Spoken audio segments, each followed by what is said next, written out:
Hello, everybody. Welcome to Phil's Place. I've got this super awesome guest. He, in my opinion, is the best guitarist in Pittsburgh, Oh God. plays the best music. You got to listen to him and his band on Spotify. And the name of the band, if I'm saying this correctly, is just Nashville, right? Mhm. And it's all in caps, NASH.V.ILL. Mhm. Because your music is ill, Byron. How you doing, That buddy? was part of the name thing, Oh, immortal. yeah. Yeah, Adult how's it going? immortality. Oh, it's good. Good man. It's good. That's good. Well, thank you for joining. I'll tell you what, I I've been following you on social media for quite some time, and I've been so impressed. Not just with your guitar playing, but your style of play. And we'll get into everything that you do and that your band does. But I'm always curious when I talk to a musician or an athlete. When did it all start for you? Like, when did you pick up your guitar for the first time? Uh, First time, probably when I got one at 15. Okay, Yeah. Kind of a late bloomer, but I didn't really get serious about it until maybe in my 20s. Where I'm like, gotcha. I'm going to play guitar the rest of my life, whether I play on stage, whether anyone hears it. This is my mission to That play. is that is so awesome. And I'll tell you what, for starting at like a later age, it sounds like you've been playing for much longer than that. Like going back to when you were a little kid. Well, I was Um, a music fan as a little kid, but I wasn't a musician yet. okay, okay. So you talk about being a fan since you were a kid. Who turned you on? My Who turned you mom, on to the guitar? my mom all day. She was a Nice. music collector, very eclectic. She was very open-minded. So Hmm. I grew up on the standards of like soul music and 70s funk and all that. We also had Queen in the house, Kiss, um, Rick James, Prince, Oh, Cameo, all those kind of big 70s bands. But, I also remember Barry Manilow, and I also yeah. remember who had a Rhinestone Cowboy? Was it Glenn Campbell? Glenn Campbell, Yeah, correct. like stuff like that. There was no separator. There was no style separator for me, or no like race separator. It was just like, oh, I like that song, and it Right. just really fostered that creativity and openness. We grew up in a similar setting in a sense of music. I'm the youngest of 11 children, Ooh, and from my oldest brother all the way down, everybody had like their own style of music that they listened to, yeah. and they liked a lot of stuff. It wasn't just one or two genres, but when you collect them all, I was listening, like you said, you know, we had musicals, Jesus Christ Superstar, Yeah. we had Chicago, we had Styx, we had Led Zeppelin, Pink Floyd, and then the list just kind of grows on and on and on. My sister Marion was in the disco in the late '70s, Yeah, there you go. so we had the Bee Gees, and I was really into it because that's like when I was hitting first, second, third grade. I was super into that type of music. Mhm. And then whatever was on the radio, Barry White is somebody I always loved. And again, it doesn't matter the genre. The only thing that we didn't have was country, Yeah. and it's not because we don't like country music. It's just it wasn't there. Yeah, same. And a Yeah. lot of the music, I mean, I got a lot of the music from my mom's collection, but also whatever was available on the radio. So if you listen to, I don't know, what was it, B94 back in the Yep. day, you could easily hear Huey Lewis, and then Hmm. Madonna, and then Michael Jackson, and then Lionel Richie. And so it kind of jumped around to whoever the stars were at that time that you got, Sure. you know? Hey, you know what my mom and dad, or what my mom and I specifically, Sunday nights in the kitchen, we listened to the oldies. Oh, wow.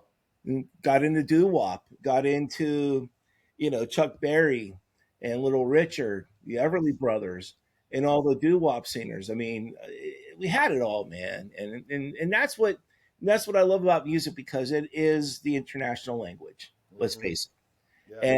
and it brings everybody together, which I Mhm. absolutely just love and adore. So that's cool. So hey, let's talk about your rig roundup. You have multiple styles of playing, and I see you're obviously you got, what kind of guitar is that? This is a Fender Telecaster thin line with a semi-hollow body. Okay, I see it. Yeah. Okay. It's sort of it's a workhorse. It's a beast. I think it's my first Tele, and Okay. I didn't plan on getting it. I had a colleague who was looking to buy a guitar for her boyfriend, and she described it, sent me photos. So I reached out to all the music stores and all of my connections, and they found one. And then she changed her mind and was like, he thinks it's too big of a gift.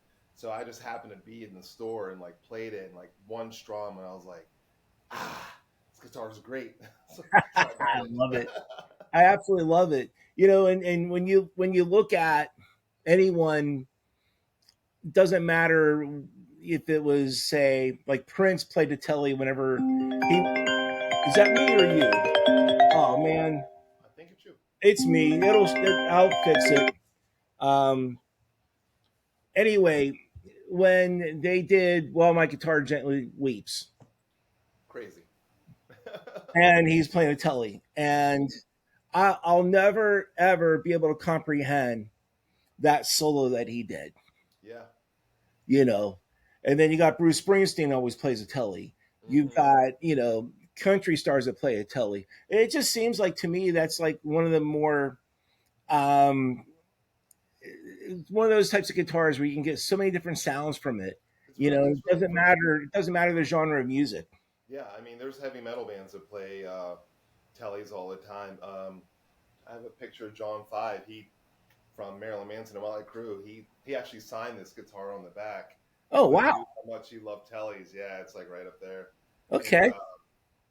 You want to show us what you got with that telly? You what want do you to mean? you want to play something? Sure. I figured I'd do that at the end. Oh, okay. Well, wait. Okay, that's Haven't cool. warmed my hands up yet, you know. Yeah. Hey, that works. So, yeah, tell us about your band Nashville. I can tell you, I listened to the Spotify station that you have, and I was deeply impressed with the music you're putting out there. Oh, thank you. Totally impressed. And I told you in a text message, I heard metal, funk, rap, reggae. And who doesn't love reggae? Yeah. Blues and soul, all in your collection that you sent me. Yeah. It's not an intentional thing to try to actively blend the genres. I think a lot of it is driven by what I like musically, so my guitar will dictate a lot of that. Um, I love rock and I love metal, so there might be a riff that's very, very heavy or chunky or in that space, but it's not heavy metal. But you can hear the influence of heavy Oh, metal in there. sure. Yeah. My rhythm section, they're brothers, so I lucked out with that kind of Van Halen energy where you have like brothers in the group. And one, was from like a gospel chops meets soul background. The other one's kind of straightforward R&B soul, but can play really good, hip hop bass lines. Put that together, solid kind of trio. We think of ourselves as kind of like how the Police are. Hmm. Like it's a trio first, even though there's four of us, and then the power of it's like the power of the vocals on top, pushing Great all of that comparison. soul. It's a very, very good comparison, actually. And what I like about your rhythm section is everything you said and then some, because I was thinking about this, I think it was yesterday. Your drummer is so good. Your He's a bass monster. player is so good. And I can picture them playing like anything from Steve, like rhythm section wise, playing everything from Stevie Wonder. You already said the Police. Yep. I can hear them doing Led Zeppelin. I can hear them, rocking out a Beatles song in your own way of playing it, because Paul McCartney was a great bass player. Yeah. Oh, fantastic. And Yeah, a what lot of we people don't do, understand that. and with a lot of covers that we do, we're not a cover band, but we like if we have a set that's 3 hours long, Hmm. you want to play covers because you want to bring people into the music that you play, but we always do it our own way. So if we're doing Beatles Come Together, we give like respect to the original, but we totally funk it up. And then some people are Nice. like, oh, I think I know this song, but it's when we go to then our song after, they actually sound very similar because stylistically we're playing our music the same way. But then Yeah. we'll do weird little fusions where we'll be jamming and my singer has a pretty good vocabulary of music, and she'll be like, "Oh, that sounds like Sly and the Family Stone," and then she'll just start singing it over music we're improvising in the middle of a cover song. So it's really become a thing of we use them more to fill out a long set, but it's fun to learn it and then like flip Yeah, it. You I know, love it. It's why I got this big smile on my face, and she's got some pipes on her. yeah, she can sing. She's She can sing. raised in She's got some church. good stage presence too. I mean, Yeah, yeah, it's you a guys really really, interesting band. yeah, you guys have really put together something really, really, really good. Thank you, And I know that's one of the reasons why I want to have you on, to talk about your band. thank you. And I know that you have a couple of pretty big gigs lined up. I know you are playing Pittsburgh Plays Ozzy. Do you want to talk about that show? Yeah, so I've been a part of the series since the beginning. I only missed one, which was The Cure, because I had a gig. And what they do is they put together, you have to like submit, and then they select about 40 musicians from all over, totally different scenes, the whole nine, and then they put together 5 bands with those musicians. A lot of people, sometimes they know each other, most of the time they don't. So, Mm-hmm. for example, I'm in band one, so I'm the band leader, and then they gave me the 2 guitar players, a bass player, drummer, and then different vocalists for different songs, and we played 5 songs. And from Okay. there, I schedule the rehearsals. We get together, and we're the first ones to hit. It's such a good thing because it really highlights all of the Pittsburgh scene, like the different nooks and crannies of it, Right. and it brings people together who normally wouldn't play together or didn't know each other. And you figure out how to work together, you figure out how to collaborate, and then you get to learn these songs, which a lot of times you think you know it, and then you go to learn, and you're like, I have no idea. So it's always an opportunity to get better. And for Yeah. me, I love collaboration, and I love trying to improve my playing. So, Okay. relearning Aussie songs or learning Aussie songs I never touched before, like I never touched Bark at the Moon. The song's really hard to play. So I knew I had to sit down and woodshed, and it kind of gives you a reason to focus because when you're really busy with gigs, you have rehearsals every week, but you're not necessarily practicing Right. because we might play. Sometimes we'll do 3 gigs in a day. We'll Oh wow. go hard. So if you're playing that much, you don't really need to practice as much. But what you're Hmm. not doing is working on the skill set to get better because Sure. your hands are sharp, your skills are sharp, but you're maybe not working on that thing that you're weak at. So this is sort of calling that out of like that fast picking and thinking it, where the parts are. I'm like, oh, thought I knew Paranoid, but don't really know it the same way when you go to play it. So it's a really good opportunity. And because I grew up on Ozzy and Randy Rhoads and all that stuff was really the lighter under me to want to play guitar. Uh, Okay. I had to Yeah. be on it. So yeah, that's December, was it 12th at The 12th at the Roxy. Roxy. Yep. Mm-hmm. Yeah, and if you haven't, for those who are watching this, if you haven't seen the show at the Roxy yet, I Awesome. highly recommend that you go there. It's a great theater. I know the acoustics are great, Yep. and it's not a big venue, but you feel no matter where you're sitting, you feel like you're truly getting all that energy, from any type of performance. I love that theater, and our roots are McKees Rocks, where my Oh, mother nice. grew up. Nice. So I love the fact they've got this great venue in the Rocks. I just totally think it's so cool, That's you great. know. And then you are, if you want to explain this, it's almost like a selection process. You're in the semifinals, you and your band. Is Hmm. it to play New Year's Eve gig in Pittsburgh, right? For first night Yeah, or whatever it's called? first night. Yeah, So it's the first time they've ever done this type of programming. right. The idea, I think part of it too is because Arts Landing is under construction.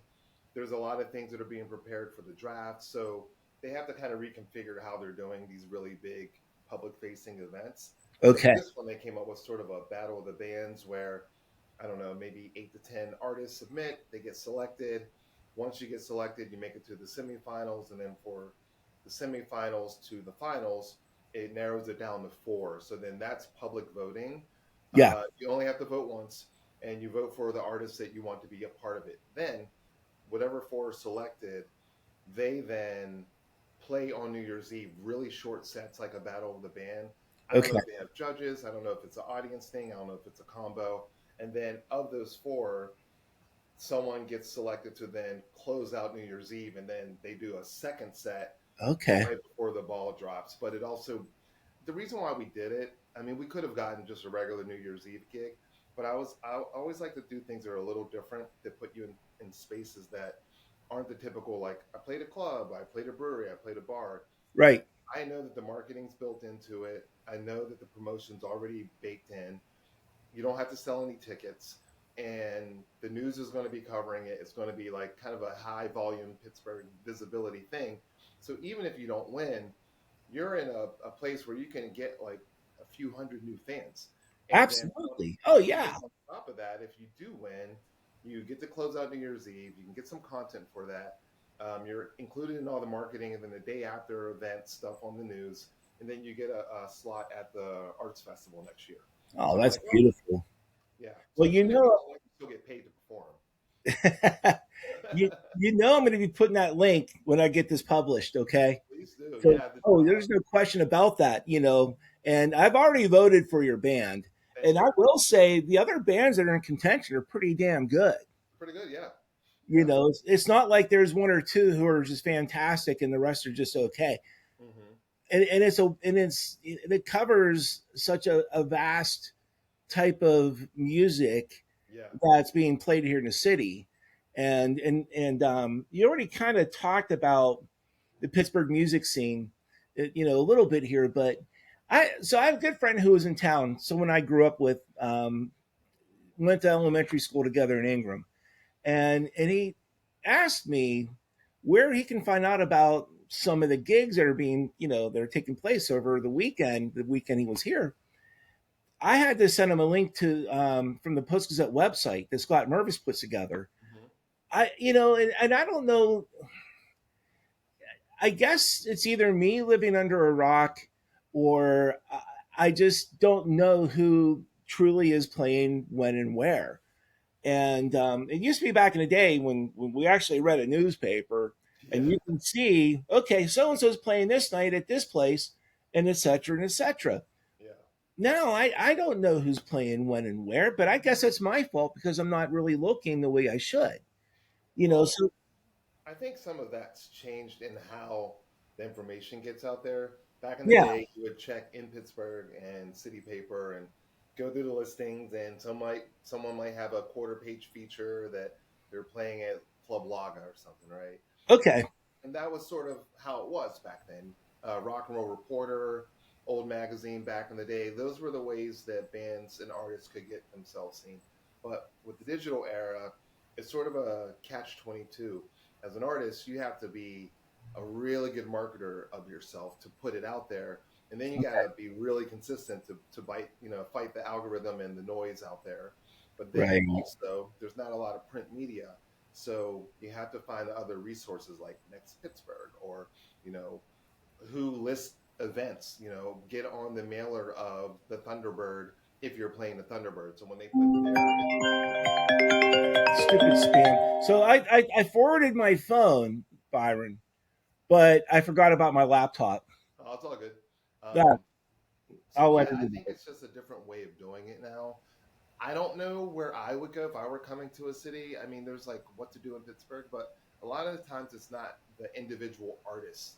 You have to almost already know who they are that you follow them, Right. or the venue will be promoting that they're going to be playing at their place. So it's just a little bit different now. Hmm. We have cool things like Welcome Pittsburgh, Next Pittsburgh, all that stuff. But Right. Right. again, that's not where I would check for bands. So a lot of it's just like being in the know, and like if you frequent those places, then you can kind of have a general idea. Okay. Yeah, I know that they shut down Club Cafe and then now it's reopened.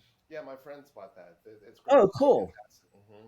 Yeah, I was really excited whenever that was reopened, to be honest with you, because it's a great location. Yep. You know, it doesn't matter if you live in downtown or in the south side or in Lawrenceville or wherever or in the Yeah. suburbs. It's easy to get to, you Hmm. know. Um, and I know about, is it Mr. Smalls that's Yep. in, I've been to a show there, and another great venue. Yeah, we just played there last Sunday with Yep. Rome from Sublime. He sang with Sublime for a while. Oh, wow. Yeah, it was like That's super musicians with cool. Sublime. So there's Mr. Smalls. They also have the Sanctuary, which is sort of a venue meets recording studio, which is right across the street. Then there's like the fun house at Mr. Small's, which is like the smaller place inside. So Yeah. there's a lot of options of, for artists, especially if they don't have a big following or, a big turnout yet, where you can play smaller places Okay. and still get some people there, or play a brewery, where there's going to be a built-in crowd, people drinking beer, and then kind of build your following through that. Sure. That's pretty Yeah, cool. definitely. Now, what does Stage AE do in the wintertime with their indoor venue? Do they have bands like yours and others who are pretty fairly popular in the city? Do they open it up for you guys? So the way that venue is designed, it's an indoor outdoor, so which means the stage is the same. Yeah. Hmm. So if you're inside here looking at the stage, it's that way. And then if they raise a curtain, they raise this like big garage door, and it just turns around and faces outside for the outside show to look inside. We Yeah. do have a small, like if you've ever been there where the merch table normally Yep. would go, that Yep. is stage. So they'll section off the entire venue, and it'll just be that bar and that small stage, and that's where local artists who have I don't know, 200 to 300 person following can do a really cool gig. Yeah, we went to it was like the Steelers tailgate. It was last season Hmm. game against the Bengals, right around Christmas time, and there was a country band that was playing, a local country Yeah. band. And I wish I remember the name of the band off the top of my head because they were pretty good. Hmm. But their bass player went into this real funky solo. He had everybody going. Nice. I mean, whatever pedals he had to get the sounds that he needed, he crushed it.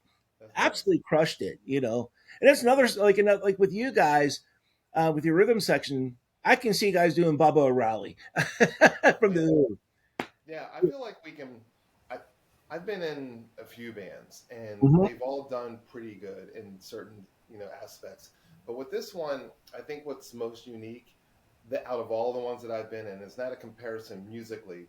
It's more we've played shows where like that little kids are freaking out and they love it, and all the way up to seniors. And I'm like, it's the widest range fan base. Like we played shows where we were on the bill with like metal bands, and there were no other metal bands, and Okay. somehow we won them over. We opened for Lita Ford in September, Oh and I wow. remember telling the promoter, I'm like, I don't think that's going to be like we can't really get our fans out to Warrendale, and they don't even know who Lita. Like no one in my band even knew who Lita Ford was. And I was like, that's Right. great. And they sent our information off. We got the gig, and I was like, all right, guys, this is a straight old school rock and roll LA strip, Yeah. type of crowd. Let's Yeah. come in firing on all cylinders. So we didn't change who we were in that atmosphere. We just Hmm. rocked it up a little bit, but we already rock it up.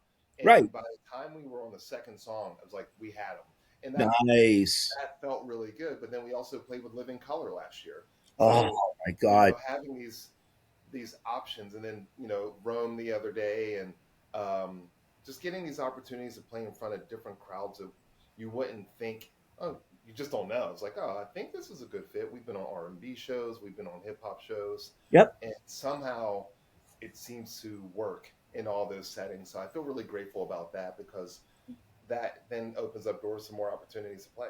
For sure. So Yeah. you get to meet the like Lita Ford in Living Color. You get to meet them and get a little FaceTime with them. We didn't get to, not Lita, and I probably could have if I would have stayed like all night. Yeah. Living Color, we actually hung out with. Vernon Reed's one of my like main influences, and Sure. He's fantastic. yeah, and I had this really rare Parker V, or not V, but Parker Fly guitar, and it was like, I don't know, two of like four made or something. And it had a locking tremolo system on there. And he played these back in the day. So I got Mhm. him to sign it. And so I was Oh, like, all right, well, this is the one chance. And they were super cool to us. And that that's my second time opening for them. So okay. for me to be able to play with those guys when they were a huge inspiration, especially being an African American rock fan, like Yep. when they came out, there wasn't a lot of that. And being in the metal There scene, there wasn't wasn't. No. so being able to play with people who sort of encouraged it without knowing it, and inspired me, saying, you know what, I do think I can do that. and I do belong in these scenes and all that. So it was really, really inspiring. When you take a song like Cult of Personality and he goes into a solo, you, it's what's great about it is you don't have like a second guitarist just playing rhythm.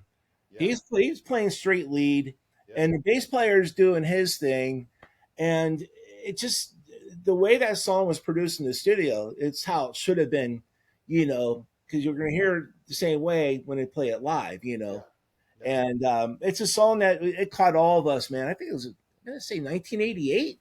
yeah. It's like Yeah, 87, 88. Yeah, yeah, it caught all of 88. us. Yeah, we were seniors in high school at Montour High School. My buddies and I like, have you seen these guys on MTV yet? Have you Yeah, heard? We all became fans right away, and yeah, and they had such a cool look, a great stage presence, and that's what fans want, yeah, and they certainly have it. They without question have it, yeah. That was really inspiring, and I like their energy. Yeah.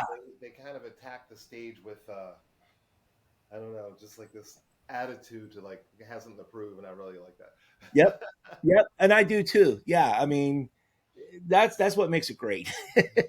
And we can talk about that until we're blue in the face. You just have to see it. If anyone Yep. and whoever watches this podcast, just in general, some of the younger people may never heard of In Living Color. Yeah. And my advice is to dig deep, find them, watch them. You're Check gonna them out. like them, Yeah. And we were at my buddy's bar a few weeks ago, and the girl that was bartending, sweet child of mine, came on, Oh, nice. and I asked her. I said, "Do you like this song?" She said, "I don't think I've ever heard it before." Yeah. And I just kind of looked at her and I said, "This is like one of the most popular songs that's ever been recorded, and it's been out there since 87, 88. And like, how could you have never seen or heard this song before?" That's very possible. I mean, the way that people was she younger? Like In 20s? college age. Yeah. I mean, there's a good chance that she wouldn't hear that. So Right. I'm not as surprised now because they don't get their music the same way. They don't, No. like, and they have so many options of how to get their music. Hmm. So there's an easy chance of never ever even hearing of Guns N' Roses, but wearing a Guns N' Roses T-shirt from Target. Well, you know It's what just I did, Byron, when I was teaching at Duquesne University. I would always do like I would just cut out in the middle of class and go straight into trivia. Okay, mhm. just to keep the class going. It was a one credit course, 3 in the afternoon. Everybody's tired, and these are all Yeah, science majors, so they're all studied out. And we would do the trivia thing. I always had one music question, and I was expecting them to say, "Well, I never heard of Depeche Mode before. right. I never heard of." I'm not going to say Queen or U2 because I think Yeah, most people know who they are, but bands like Depeche Mode or anyone else that is popular but not as popular as like your Queens and U2s and yeah, Van Halens and everything. And then I had this kid come up to me. It was a Guns N' Roses based answer. He came up to me after class, and this is a cool story. That's why I'm sharing this right now. He's like, "Mr. Clark, I'm so glad that you showcased Guns N' Roses." He said that his dad lived in Eastern PA. This is in 1988. And do you remember when MTV used to show the Guns N' Roses concert from the Ritz in New York City? yeah, When yeah. this right around the time they released Appetite for Destruction. Hmm. Okay. He came up to me and said, "My dad and his buddies snuck out from their homes, drove to New York City, and they went to that concert. They were at that show." Wow. That blew me away, Yeah, and because I don't know how many times I watched that. I mean, I still watch it now on YouTube. that's a fiery set. It's a great set. It's a fantastic set. And there's no question they blew the roof off that night. Yeah, they did. And Wow. they've always been one of my favorite bands. But you know, and everyone says, "Oh, that's a hair band. That's a metal." To me, it's a straight rock and roll band. They're just straight rock and roll. If anything, Yeah. they were the beginning nail in the coffin of the hair bands Yep. because it was pre grunge, but it was more like dirty and street and aggressive, and it was just a little nastier than everything. Like even Motley Crue had gotten kind of cartoony by that time. So Right. when Guns came, it was a problem. It was like, okay, everyone had to pay attention to it, and they just kind of brought a street attitude back to rock and roll that was getting a little glossed over because at that era, in that era, everyone MTV was hair metal, so Hmm. bands like Poison were huge. Yep. White Snake was being played regularly, like Here I Go Again and all that stuff. Right. What we were seeing wasn't really the truth of what was happening in rock. It was like Mhm. the label saying, "All right, sign this band, sign that band," and then all of a sudden it was like super whitewashed with like really generic hair Yeah. looks. But there's a White lot of Lion. difference. White Lion is one of those examples too. Yeah, but then so when Guns N' Roses came, it kind of put a nail in it and brought it back down to earth because it was, that's the era of excess. They still had that, but they had it in this almost like cool biker way Yeah. versus like this big gaudy, over the top hairspray way, which was Hey, fun. again, it caught me right away. My buddy Jimmy Chris lives across the street from me, or used to live across the street from me. He was into the hair metal, and he still is, and all that kind of stuff. But I think probably the first time I actually listened to the album was at his house. Yeah, Because we were already, listening to Welcome to the Jungle. I think that was probably played on DVE. yeah. Maybe before Sweet Child of Mine came out on MTV or whatever. But I mean, I fell in love with that album right away, and I went out and got it right away. I think I spent $20 at Kennywood trying to win it. And I found the original. Yeah. Oh, that's awesome. That's awesome. So, what other future gigs do you have coming up, man? I'm doing an event tomorrow. Gosh, tomorrow already.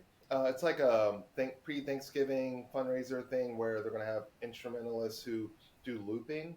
Okay. So sometimes when I play solo gigs, if it's really long, I'll take my loop pedal so that I can create rhythm sections and play guitar solos over to extend the set.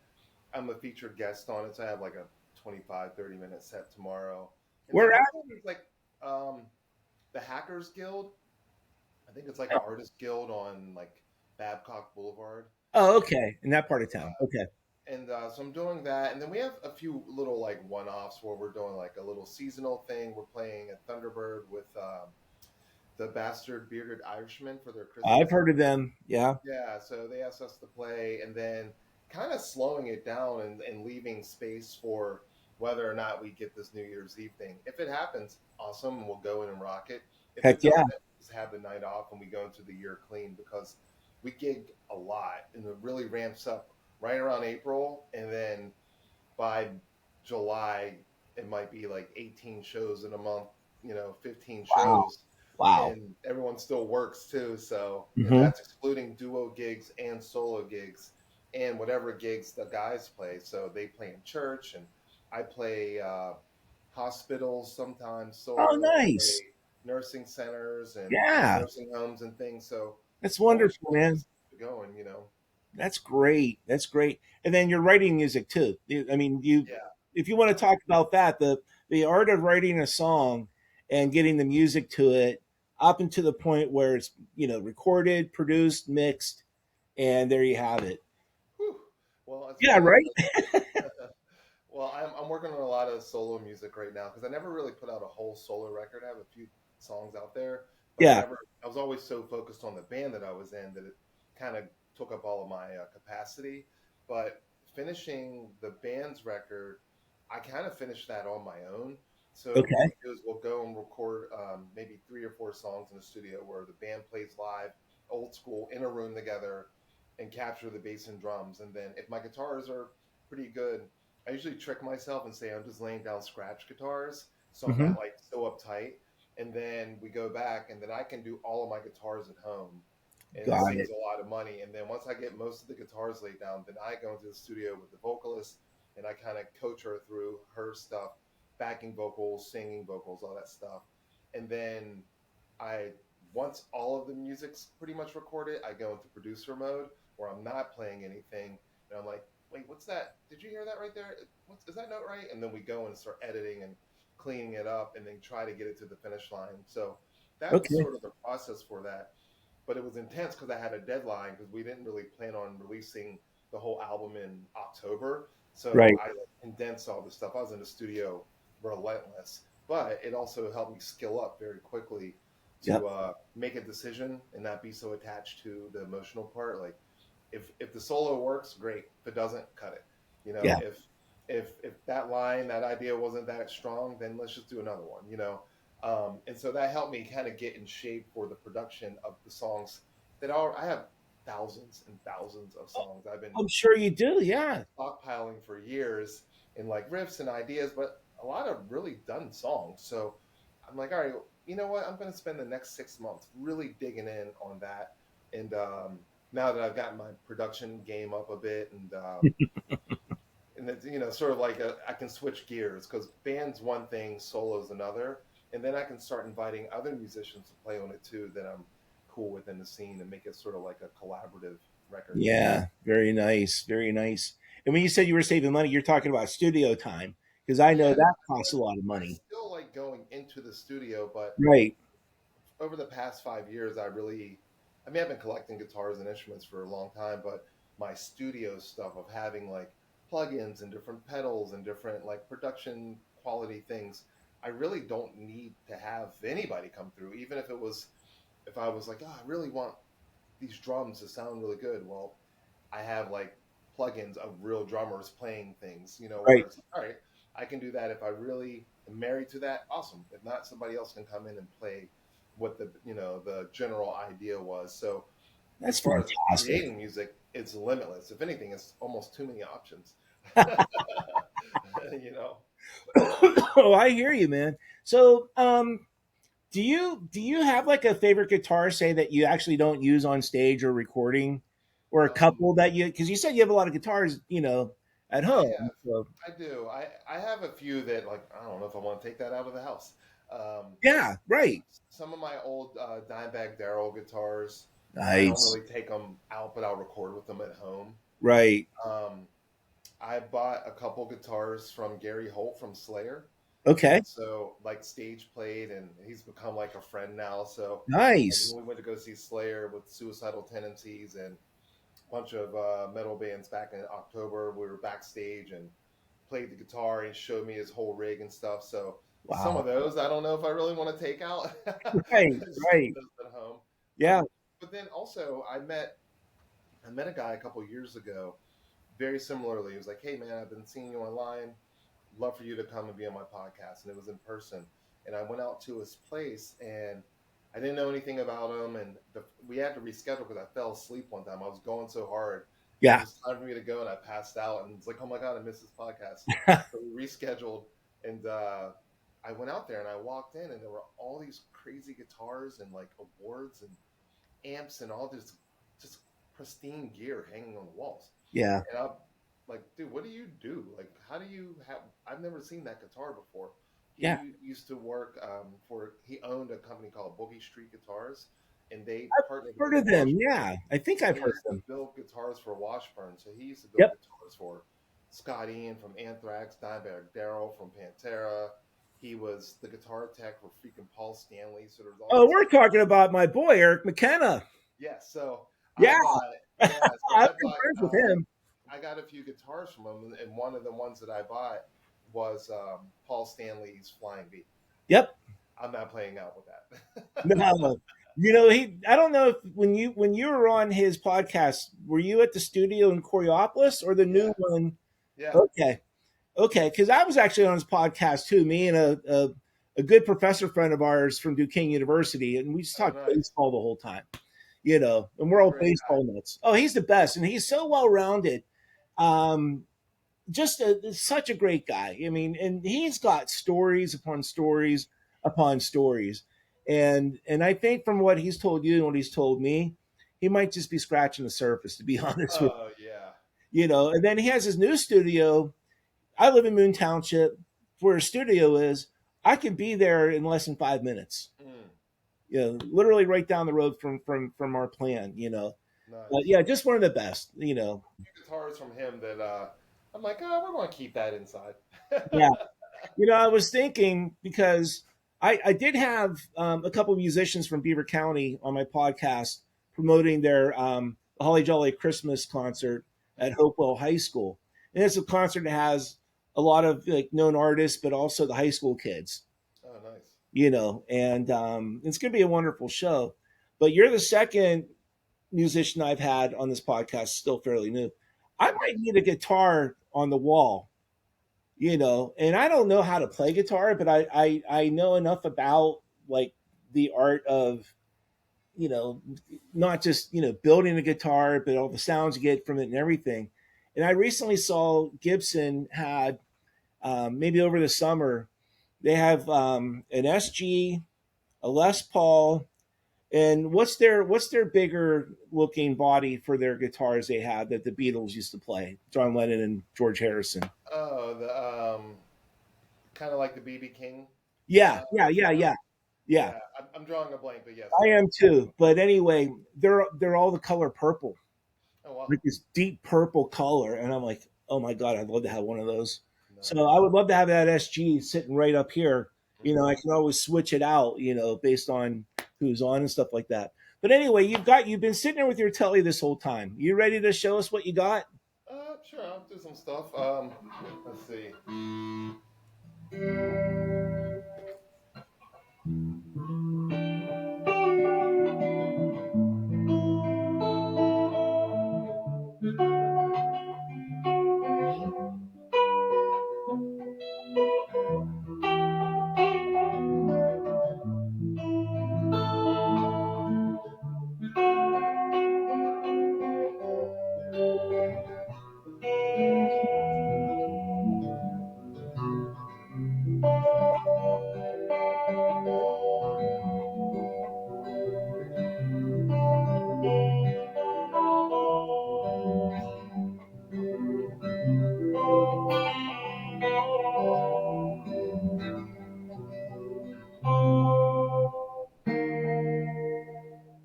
That's super cool. Can you explain the sound that you got from that, from what you just played? I bought this. I used to work in media play back in like 2000, and Okay. I bought this little Line 6 with my discount for like $80, and I still Oh, play through it. It's just it's like the clean setting, but it has a chorus and a delay, so it gives okay. it that gives Right. it like kind of bounce. So then I just play off of that, kind of like the edge, like Yeah. Yeah. that's like only three notes, but if you kind of like an '80s, like the Police meets U2, Flock of Seagulls guitar.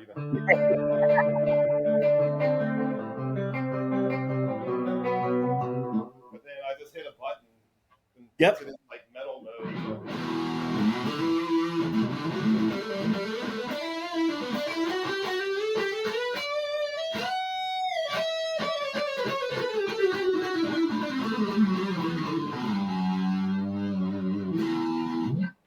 Beautiful. Beautiful. I love this kind of stuff, and you're very, very good at it, my man. You really, really are. Thank you. Um, I just love it. So, um, okay. So the shows you have coming up, are these shows sold out? No, they're open to everybody. Yeah, Okay. you'll be able to get a ticket at the door. We're going to be at Thunderbird. If anyone follows me, they should follow me on Instagram, Byron underscore Nash 412. Okay. And I always post where we're playing. And then I Okay. put up a lot of guitar videos and stuff, which really has been taking off on TikTok, believe it or not. Sure. Yeah. Yeah. Yeah, I put up Absolutely. a video, just a little clip of the band, and it's at like 60,000 views right now. Good for Um, you. yeah, so things are growing over there, and like I put up, I was learning what was it, the Beatles, and it's already at 1,000 views, and I just put up this morning. I saw that this morning. I saw Hmm. it. 'Cause Yeah, you so get like so seems like inspired by, TikTok's starting to yeah, work better than Instagram is for me. right. Yeah, because you were at McCartney's show a couple weeks ago, Mhm. and that's what you said in your post. It's like, and you played that so well. I just I want know to. that's not an easy song to play. No, it's No, not. no, that's a given, but you have that mastered pretty well. Thank you. I always wanted to learn it, and I kind of learned it a little bit, and then I watched a video online, and the guy had put the wrong way to play it out, so I learned it the wrong way. So he did a makeup video because Paul McCartney was calling out everyone for playing the song wrong, and then Right. played it at the show. I'm like, I gotta revisit that. So Yeah, he played that when we saw him in 2010. yeah, so I spent like about 4 days with it, just kind of getting it back under my hands. And I Yeah. love acoustic. I play acoustic probably more than anything. I keep them all around so I can just pick it up and Yeah. start playing. But doing all the Aussie stuff really has me in this, and so my hands are like kind of stretched out. So switching what I was learning actually was like good for them. It's like a different type of thing, but it still relates because all of the Randy Rhoads and that, so a lot of that 80s stuff, the clean is very classical and very, very, very musical and Hmm. not that easy. So I figured if I blend learning the Beatles and then blend it with learning Ozzy, my playing just kind of jumps up. I'm going to say this about the Beatles, and we're going to sign off here in a couple of minutes. But did you see? I don't know when this was. It was not too long ago. The Beatles have influenced so many, and that includes Black Sabbath. That includes Yep. Ozzy Osbourne. And I think it was the Howard Stern show when McCartney was a guest and Ozzy was there, and they actually showed them meeting for the first time, which kind of blew me away because the Beatles were breaking up right when Black Sabbath. Sabbath released their first album, their first couple Yep. albums, and Ozzy was just like the way he was like looking at Paul McCartney and talking to him, he was looking at Paul McCartney like he was a god. They were major for him. They were a really big deal, Yeah, So it totally makes sense that yeah, he would feel that way, and we forget that when we're like, oh, but you're already, you're other people's music god. But then when I saw the Back to the Beginning concert footage and like how all of my like rock heroes were backstage like fans, you got Metallica and you have, Steven Tyler and you have all these like heavyweights and playing and they're all just hanging out like, I can't believe we're here. Like and I was like, that's exciting. Like I think that's what keeps it alive is like staying a fan of music, yeah, you yeah. know. Right. And I mentioned my older siblings earlier. A band I left out that I still love to this day is Leonard Skinner. Okay. Yeah. And Yeah. Leon Wilkeson, the bass player, said he got into, and it wasn't just him, it was the other guys from the band, got into music because of the Beatles playing the Ed Sullivan Show Yeah. in Exactly. 1964. Yeah. And when you listen to Leon Wilkeson's bass lines, he does kind of resemble the way McCartney was playing, in the latter part of their years, Yeah. where he was just really ripping up the fretboard stuff, So Paul's a beast. yeah, He's a yeah, beast on bass. yeah, exactly. I mean, he's always ranked one of the best, bass players in the history of rock, and Sure. deserves it. But I cannot thank you enough, Byron, for My coming on. pleasure. You have such a busy schedule, and again, we've not even met in person yet, which is crazy, and that's going to happen soon. I would love to just hang out and watch you like rehearse or see you guys in the show. Your band is great. What are the names again? So who's on lead vocals? Jacoya May on vocals, and Yep. then Jimmy Jules on drums, and Josh on bass. And then you have a DJ too. Oh yeah, DJ Super C. Yeah, He's actually from one of my old bands, and he moved back from Arizona. He's a fantastic producer. I yeah. just started inviting him to shows, and everybody's like, "You want to just add him to the band?" I'm like, "Yeah, sure." Absolutely.